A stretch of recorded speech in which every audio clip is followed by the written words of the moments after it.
what's going on? Zach here coming at you today in Raid Shadow Legends. Welcome to the video, guys. Today, Prince Kymar, one of the best champions inside the entire game, bar none. I ranked him as my #1 Magic Affinity champion when I did that ranking a month or two ago here on the channel.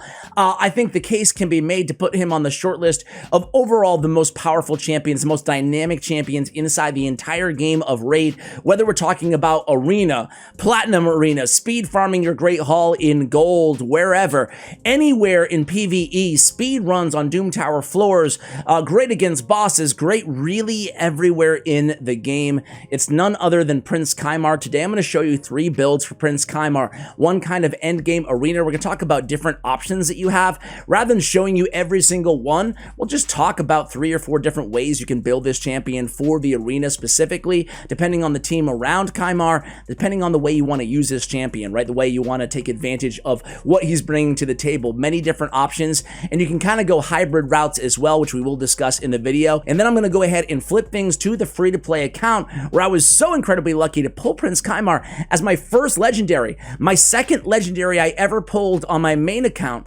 my first legendary on my free-to-play account. Pretty lucky there to get my hands on Prince Kymar that early. And I remember way back in the day, maybe some of you old school players will recognize this as well, but I remember this. I'm not going to name who it was because, you know, I'm not trying to like call people out here. But when I was a brand new player before YouTube, right? Like the very early days of Raid Shadow Legends, I pulled a Prince Kymar. I messaged to somebody else, right? That you guys may have heard of. And I said, hey, I got this new legendary. Any good? And they were like, meh, average legendary, probably not worth building. Your man is stupid. And listen, we've all got many champions wrong. I'm not like, I just like look back and I chuckle about it because yeah, dude, he's a beast. So how can he be average? He's a boss. Women want him and men want to be him. Let's talk about his kit really quickly here. We have an AoE poison on the A1. This has a 3-time attack multiplier, not too bad. Most of the damage, however, is coming from those poisons throughout the duration of a PvE battle. And then on the Abyssal Gaze, the A2, it does have a 3.6 multiplier. Again, some decent damage out of both these AoEs on the A1 and the A2, often overlooked on Prince Kymar. We are removing all buffs, and then we're placing a sleep debuff for 1 turn. So we're removing those pesky shields, Swift Parry, you name it, anything that annoys us inside the arena, block debuffs, we're removing all of those buffs and then doing a little bit of damage and then putting them to sleep as well. So this ability is truly one of the better ones inside the entire game for the arena specifically, good in other areas as well for obvious reasons. Now people kind of look down on the sleep debuff, right? Oh, sleep, who cares? Sleep is like the least sexy out of all the CC debuffs in the game. Give me stun, give me freeze, blah, blah, blah. Sleep is just as effective, if not more than, you know, fear, true fear, freeze, for example, mitigating damage, if you build the correct team around this champion, right? Because think about it. If Prince Kymar goes first in the arena, goes second on your team in the arena, and then you're putting all the enemies to sleep, as long as you're not a dummy and have an AoE nuker or, I don't know, an AoE debuffer go next and wake them all up, it gives you the luxury. Put in a champion like a Madame Ceres maybe, who comes in there, it doesn't do damage, but does apply those debuffs, decrease defense and weaken, or you might not even need a debuffer on your team. The point I'm trying to make though, is anybody who goes after Prince Kymar on your arena team, they don't need to be speed tuned properly. They don't need to be exactly speed tuned within the boost parameter of Arbiter or Kaimar, whoever else you have on your team. So as long as your lead, when you have a Prince Kymar team, like Prince Kymar could also be your lead with this aura, 30% speed in all arena battles, same as Arbiter, as long as he's fast enough, and he can come in with the A2, CC the enemy team. Maybe you have single target nukers. Maybe you just, you know, build your nuker a lot slower. That way you can prioritize crit rate, crit damage, etc. Savage gear. And then they come in, they kill everybody. Doesn't matter how fast they are necessarily, as long as they're not lapped by the enemy team. You can also get away with putting your nuker maybe in attack percentage boots and really building up them to be just an absolute, you know, destroyer of everything in the arena, provided you can find speed in other substats, you know, enough of it so that you're not getting lapped, right, by the enemy team. Now, Seal of Magic is what he's known for as well. Resets the cooldown of all ally skills, fills the turn meter of all allies except this champion by 20%. So let's talk a little bit here. Well, let me show you masteries here. Let's talk about the options on how to build this champion, right? So for the arena, To land the A2, obviously, to remove all buffs and to place a sleep, we're going to need a lot of accuracy. So option number one is to build him as just maximize accuracy. We're talking accuracy banner. We're talking perception sets, 3 perception sets on Kymar, getting that extra, again, the 120 accuracy just from the artifact sets. We're talking accuracy even on the chest, right? We're talking Eagle Eye Mastery, another 50 accuracy from the support tree as our tier 6 mastery choice. So that would be optimized accuracy. There's never really too much accuracy inside the arena. You could also kind of set him up with an increased accuracy champion if you wanted to, if you couldn't build enough accuracy on him otherwise. The idea here is nobody in the arena is going to be able to resist this A2, and he's going to be consistently and always CCing the enemy team. Your nuker comes in and that's it. It's game over, right? Now, another way to build him is more of an advanced build for the arena, and that would be building him, not prioritizing accuracy so much, but rather prioritizing resist. So going defense and support again, but instead of going tier 6 with Eagle Eye, we go tier 6 with the extra resistance from Unshakable, right? 50 extra resistance, and on this build, again, you'd probably want to go with resist on the banner and resist on the chest instead of accuracy. We still want as much accuracy as we can get, but you can generally get by with around 150, 200 accuracy to at least CC the enemy nukers and the enemy debuffers, right? So keep your team alive is the goal here on this build. Now, why would I want to do that, Ash? Why would I want to build this dude with no accuracy and a bunch of resist in immunity gear? You know, why would I ever want to do that, right? Isn't it kind of redundant? It's to be an anti-warlord and an anti-hegemon and an anti-torment. So an anti-CC champion for your team.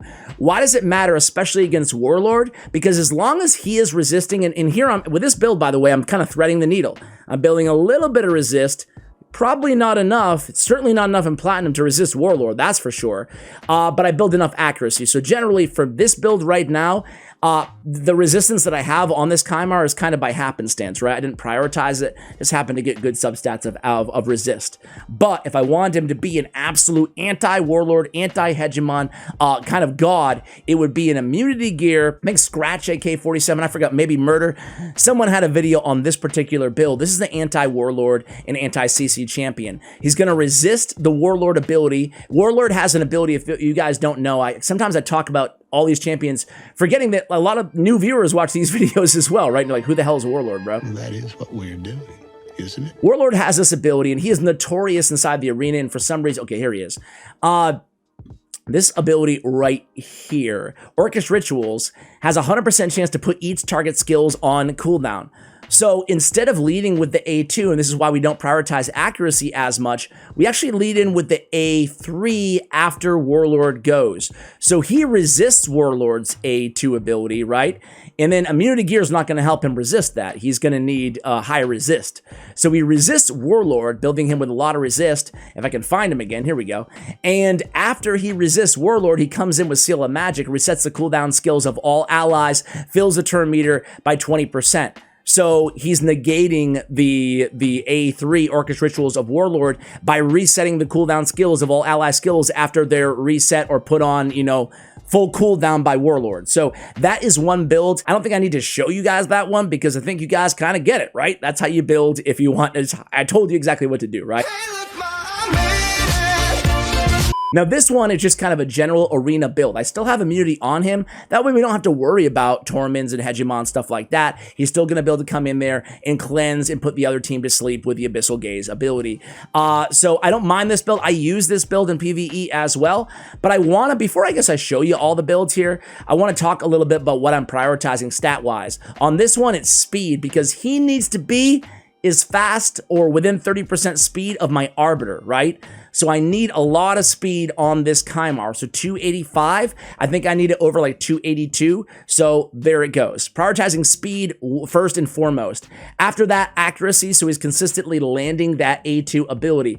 Now on this team, or on this Kymar, I could get, and I should get, a lot more accuracy. I'm aiming for like 5 or 6 or even 700 for the arena, but because my speed threshold was so high, I had to go with a crappy attack banner. Not a crappy banner, it has 22 speed on it, but I needed the speed from this banner to get that speed threshold so I won't get cut in line on my arena team. So for all intents and purposes, generally speaking, we're going to be going accuracy on the banner.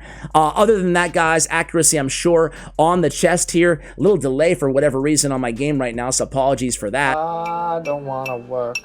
I just want to bang on this mug all day. Did you ask me here for any specific reason? Okay, here we go. Accuracy on the chest. We went defense percentage, getting more speed, prioritizing speed on the gauntlets. And then we have speed on the boots. Again, we're looking for speed substats. We're looking for accuracy substats. Speed, accuracy, and more speed. No accuracy, but again, getting a little bit of a resistance here. Resistance is nice to grab on the amulet as well. I'm not sure if I have it on this one. But in about 20 minutes, when it pops up on the screen, we will go ahead and take a look here. Okay, here we go. So resistance and accuracy. As a matter of fact, might as well glyph out that resistance. Not bad, a legendary defense. We'll go ahead. I have a lot of resist glyphs. Am I the only one out there who has like a million resist glyphs? And I got a 6 out of 16, man. What a bummer, what a bummer. Anyway, guys, so that is kind of two builds, right? High resist, high immunity, high accuracy. We will show you, actually, let's take them into the arena right now. But before we do, I wanted to show you a PvE build that I'm using on my other Kaimar right now. So this one is in a shield set with decently high accuracy, 376 for PvE. Again, this is not my arena Kaimar. This is my speedrun Kaimar. You'll notice that I have him in a shield set.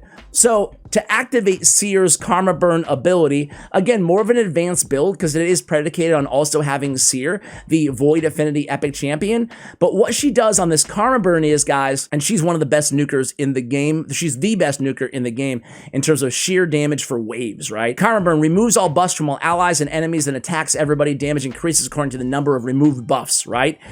So we want as many buffs as humanly possible on our teams. On my speedrun teams, the second best speedrun team in the game, I run both Kaimars in one Seer, a Duchess, or just a good buffer on my team, and a Lydia as my debuffer and buffer with strength and increased speed. I say all that to say, getting the extra shield buff on any of those champions, I happen to put on Kaimar. I put my best shield gear artifacts with speed on my Kaimar here, excuse me. So what we want to do is put more buffs on my entire team. That way we can just strip them away. We don't even care about how much HP this champion has, necessarily, because the shields are just going to be removed for how I'm using this champion in this build. So I just wanted to kind of show you guys this one as well. Again, we're prioritizing, as you guys can see on these artifacts, speed, speed, speed. I don't care so much about really anything else. Just getting speed in as much of it as I possibly can. So a speed set along with a shield set works, or if you have shield on another champion on your speed farm team with a Seer Kaimar team, of course you can just go triple speed sets or just maximize speed and you will be okay. So let me show you the speedrun team first, and then we'll show you a little bit of arena, and then we'll take you over to the free-to-play account. So Doom Tower, I'm just gonna go on whatever floor I'm at right now. It is 71. So floor 71, Doom Tower hard. This will be my Prince Kaimar team. I have it all kind of auto-tuned, and you guys will see how it works. I'll kind of walk you through it in case you haven't seen this team. Again, this is the second fastest team right now in terms of speed runs in the game. The first fastest being Eleanoril and Calvalax teams, double Calvalax teams. We'll show you those teams in just a moment here. So we go in, we land a bunch of buffs, and then boom, Seer comes in and she removes all of those buffs. Kaimar comes in, he uses Seal of Magic, he resets the abilities of all of my allies' skills. I get all those buffs up again, and boom, I kill the second wave. Now the second Kaimar comes in with a Seal of Magic, and it all happens all over again. We get buffs added, boom, we toast the enemy team. And there it is, a 15-turn run on Doom Tower Hard, floor 71. So a very effective team, very reliable team. And how do I do that? How do I make it so I don't need to go on auto? No one ever asked. Well, it's pretty easy, but I'll show you guys anyway, just in case. Now, I should say, you don't have to have 2 Kaimars for a team like this to work, right? And who has 2 Kaimars? Not many people. So I want to point out, I'm showing you this team just to show you my main speed farm team. But of course, you can run a very similar team using maybe Renegade to reduce skill cooldown. You can use 1 Kaimar and get through 2 waves. And in the 3rd wave, you can kind of reset, take a few extra turns, but you still will get the job done.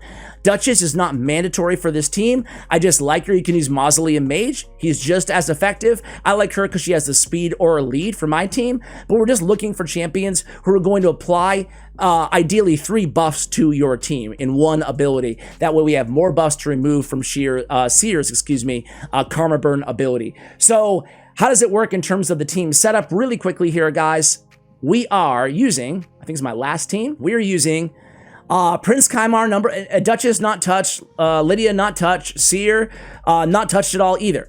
Some people go in, they prioritize the Karma Burn ability, but for this particular team, we don't need to go ahead and make that the first choice. Sometimes she can be pesky and go with Clan Banner, even though oftentimes she's able to kill the enemies. She is getting a little bit smarter though. They did change her AI, I want to say like a year ago, so she's a little bit better. 1 Kaimar is leading off with Abyssal Gaze. That's the one who uses a Seal of Magic ability on the 2nd wave first. And then the 2nd Kaimar, he's using Abyssal Gaze first, and then on the 2nd wave, he's using Phantom Fire. And then on the 3rd wave, he's finally going in with Seal of Magic. So that's how you make it so that, you know, your Kaimars aren't both using their resets at the wrong time. So that's the speedrun team, guys. And I was mentioning the fastest team in the world. Again, no longer a team like this. It used to be for a long time. But now after Calvalax was added to the game, now those are the fastest teams. So you can see in the global ranking, it's Xavier, Eleanoril, Kaimar still on that team, Calvalax is. You're still seeing single Kaimar teams all over the place here. We have another one over here. This is an interesting one, huh? With Baron, Seer and Vizier. You guys can see basically a lot of Calvalax right now. This is another kind of speed farm team with 1 Kaimar, Renegade, Seer, Krisk in Lydia. But again, Krisk in Lydia there, or especially Krisk, is there for the buffs mainly on my team. All right, guys, let's go ahead and jump into the arena quickly. I will show you again my main arena team before I give you guys a break from all this dirty pay-to-win content and take you over to the free-to-play account. So in the arena, this is my main squad here, guys. Actually, I don't even know if I have it set right now, but I will do that quickly. So let's just come in here against this squad. This is a Kaimar lead team right now. I don't run Kaimar as lead, but I very well could. I run both Arbiter and Kaimar and go all out speed. So my main nuke team, right now I'm using Leorius the Proud, but I don't have to use him. I'll use an epic champion. That way, again, a little bit more accessible for you guys. I'm going to use my favorite epic nuker, maybe my second favorite. I don't know. I think Genbo the Dishonored is kind of tied for me, but my Genbo is very slow. I'm not sure if he'll be lapped. He might be lapped by like even Kaimar. Well, let's see what happens here, guys. So we won't be able to remove the Ally Protect from Nekret the Great. Keep that in mind. That is an irremovable buff. But here we go. So we come in. He leads in with the A2, puts everybody to sleep, except for Mashalt. And then here goes Genbo. Boom. He kills everybody. You got something you want to say? You got something you want to say? You smell great. You smell great. What is that? Burberry, what you got on? I forgot. Smells expensive. It's just deodorant. Okay. Sorry again for the little bit of a lag in the content here, guys. Let's go against this team, another fast team here. And you guys can kind of see how it works though, right? With a team like this, it doesn't really matter. Obviously, our Arbiter, we're putting all our best speed gear on, and as long as Kaimar can be boosted within the same speed as Arbiter, we are totally good to go here, right? Everybody CC'd. Again, look at 3 of the enemies woke up in the meantime. They would have, if Kaimar had not put them to sleep, they would have actually gone and we would have died, you know? So that's how Kaimar impacted the fight just by CCing the enemy team there. Genbo is super, super slow for this squad, but either way, is still getting the job done. Need to make him a little bit faster because the only thing we don't want, as you guys can see, is we don't want Arbiter and Kaimar, or Kaimar, but Arbiter especially, we ideally don't want her being so fast that she's lapping the nuker of my team, right? All right, guys, before we switch over to free-to-play, I wanted to quickly show you a anti-Warlord team, kind of using him in that way that we described earlier in the video, and leading off with his speed booster, his A3, his Seal of Magic ability, instead of the A2. So let's take it off auto for a second here. Let's go right now. Hopefully Warlord does we kind of want Warlord to go, Their Warlord is very, very slow. Obviously, some sort of a high resist team here, I guess, even though they're not resisting anything. So I guess we're just going to end up killing everybody, right? Okay. Not this time. So that was unfortunate. That was the only Warlord team that I could find, but I will refresh a couple more times. I think you guys get the point, though. Warlord comes in, he resets the abilities of all my team, puts them on cooldown, excuse me, and then we reset again with Kymar. So I think you guys get the point. Let me switch over to free-to-play account real quick. All right, guys, so here I am on my free-to-play account with Prince Kymar. Here he is. So obviously the stats are quite a bit different. I was able to get him to 200 speed, to 180 accuracy, which is a little low considering I am facing level 20 dungeons. I would like that to be 200 accuracy or higher, but this is kind of an early game build for you guys. If again, you just started the game and you're very limited on resources and gear, you guys know how it is. You have to make the best with what you have. So I was looking for accuracy sets and speed sets. Perception also works if you have the material vis-a-vis Faction Wars to forge that up. I think that's going to be the first upgrade that I look for on this Kaimar, is getting him into, you know, better perception gear from accuracy gear, and kind of fix this broken set that I have. I have random lifesteal boots, and what do I have? A frost chest. So I have defense on the chest. I have crit rate on the gauntlets this time and speed on the boots. So a little bit of a different build. I'm sure I have attack right now on the banner. That is not what I want, but as you guys can see, I have no. Oh, no, I ain't seen nothing. I ain't seen nothing. As a matter of fact, I can't even see you, sir. Or maybe you can't see. I actually have one accuracy banner. I think I'm just going to go ahead and, well, I can see what I'm doing here.